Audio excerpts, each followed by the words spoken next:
When I first learned that no one could love me more than me, a world of happiness previously unseen was discovered. Because somewhere along the lines of aging and scrutiny and time, I was taught to despise myself. But I made sure to keep myself beautiful so that someone would love me someday, so I would belong to someone someday, because that's the most important thing a little girl could ever want, right? Society has crushing standards in place for women, crippling ideologies on how we are to think, what we are to wear, and what we are to eat. Today I have compiled 2 poems, each with different messages, but they come together in sync for one. The poem is What Guys Look For in a Girl by Savannah Brown, and the second is I'm Not Buying It by Justice Hare. I'll let you determine on what the message is. But I found a lump in my chest, right here, a change in the usual terrain. I slipped, tripped, lost balance, my fingers frozen upon something that could be something, probably nothing, most likely nothing. Get it the fuck together, you're only 20. But I was 13 the first time I was ever embarrassed about my body. And no, it would not be the last. I remember stuffing my bra in the morning, tears stinging my eyes, hoping, praying to something that I could look beautiful enough today, braces and all, for the ruthless boys who mercilessly told me I was worthless because my boobs weren't big enough.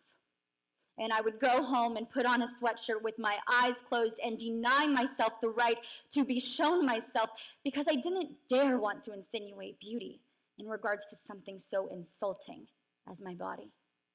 But I mean, we all end up with our heads between our knees, because the only place we'll ever truly feel safe is curled up inside the skin that we've been taught to hate by a society that shuns our awful confidences and feeds us our own flaws. The world has decided that this experience is pink, and that breast cancer is pink, like strawberry ice cream, flushed wine, blushed wine, roses. Which is funny, because as I stood in my room, pressing the threat from the outside in, and nothing was pink but my tongue, suddenly snared and immobile with a crushing lack of words. And sometimes when I need to meet the me that loves me, I can't find her.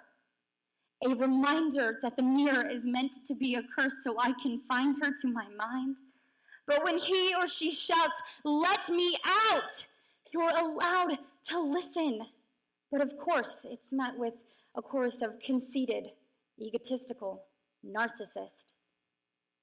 But since when is self-solicitude a sin? Since when is loving who you are made a fence by morons that don't matter? This experience is supposed to be pink. I mean, not so scary, right? Pink had been sold to me in waves, the keychains, the tote bags, the ribbon. None of it prepared me for lying back on the ultrasound table while the lights dimmed and the screen lit like a candle. It was just like in the movies, and my insides were the main attraction.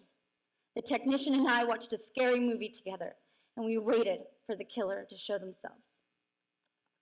But don't you dare shatter the illusion that you could ever be anything beyond paper-fine flesh, flashy teeth, and fingernails. Echoic accusations of not good enough, never good enough. Have you ever felt so numb that it hurts?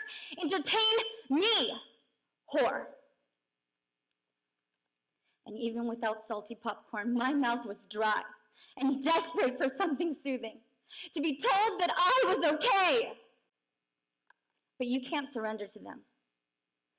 You gotta know that you're the only thing you'll ever truly have, and no, I don't mean your body, because that'll go bad someday no matter what you do. I mean you.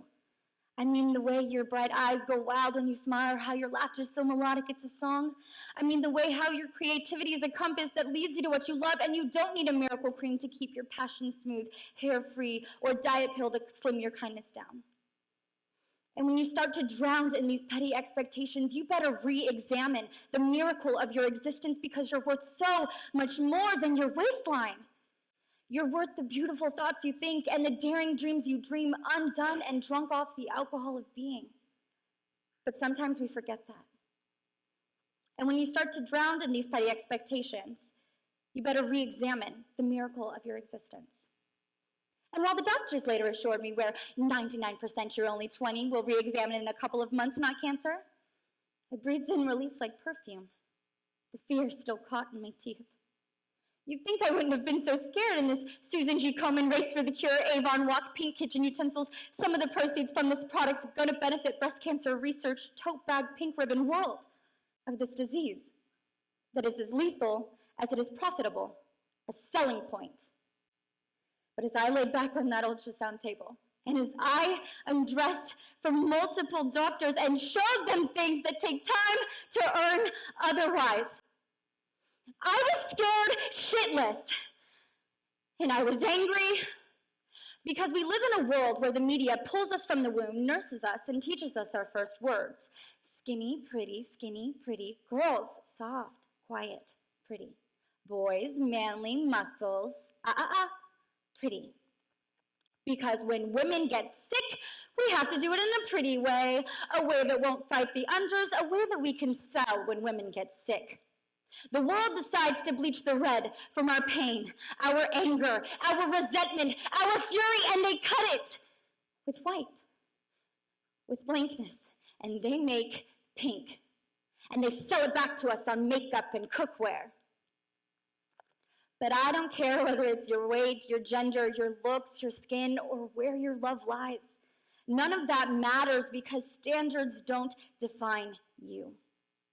You don't live to meet the credentials established by a madman. You're a gosh damn treasure whether you want to believe it or not. And maybe that's what everyone should start looking for. But me, I'm not buying it.